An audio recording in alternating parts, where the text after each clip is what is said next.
Lembra daquela, quando você tem um sonho e você fala, pô, sem pé, sem cabeça, sonho é meio surreal.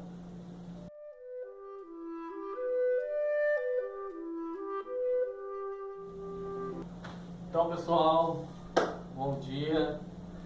Segundo ano, vamos dar seguimento à nossa matéria. É isso mesmo, o tema que vamos tratar hoje é o segmento daquele movimento sobre o dadaísmo que a gente trabalhou, para falar sobre o surrealismo, tá? Então, o surrealismo foi um dos últimos das vanguardas artísticas do século XX. Então, quando a gente fala sobre essas vanguardas, elas são os movimentos artísticos que aconteceram ali nas duas décadas do século XX, são chamadas de vanguarda. O surrealismo, o modernismo, o dadaísmo, o expressionismo, o impressionismo, são esses movimentos que são chamados de vanguardas artísticas. E esse movimento do surrealismo, ele teve como expressão na literatura, nas artes visuais, no cinema e no teatro. Então, ele surgiu a partir de... ele teve essas influências nesses segmentos, nessas linguagens da arte. Foi lançado em 1924 pelo escritor francês André Breton. Então, André Breton foi um dos primeiros artistas a divulgar o chamado Manifesto do Surrealismo. Então, ele foi um artista da literatura. Então, podemos dizer que André foi um artista da parte da literatura, foi André Breton que postou em 1924 o primeiro manifesto do surrealismo, e que se caracteriza pela expressão espontânea e automática do pensamento. Então eles pregavam nessa expressão automática do pensamento, não mais do inconsciente. Então ela é ditada pelo inconsciente e deliberadamente incoerente. Proclamava a prevalência absoluta do sonho, do imaginário, do instinto e do desejo, e pregava a renovação de todos os valores, inclusive os morais, políticos, científicos e filosóficos. Então o surrealismo tinha como ideia principal o inconsciente, o que é real. Então o termo e a palavra surrealismo vem além da realidade, que não é real. Então eles proclamavam a ideia do instinto, do desejo, do imaginário e do sonho. Então eles pregavam isso em cima das suas produções artísticas, tá? E isso mexia com os valores morais, políticos, científicos e filosóficos da época.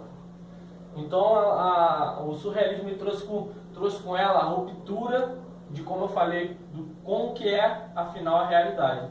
Então o surrealismo ele trazia consigo essa quebra do que é real.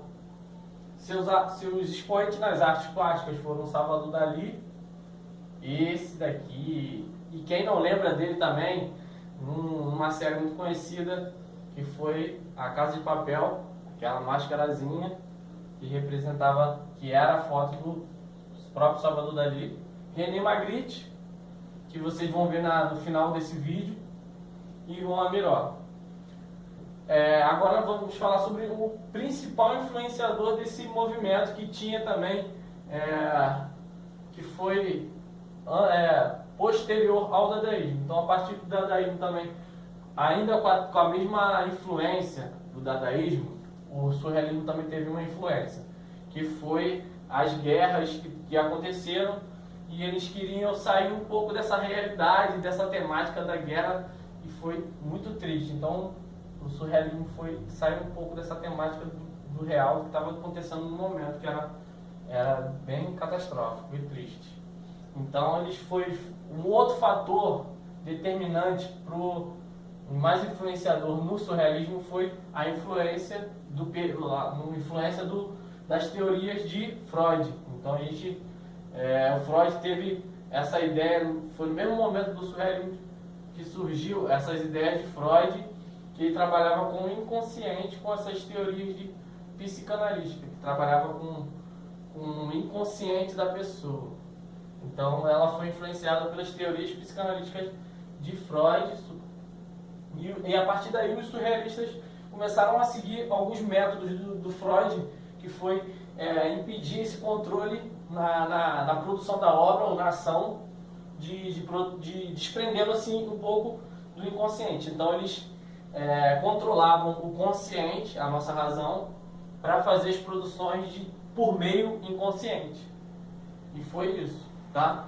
Então vou estar fechando aqui, galera. Depois a gente vai estar passando, eu vou estar passando para vocês atividades e questionário dentro disso e uma atividade prática, tá? E é isso aí, pessoal. Tchau, tchau.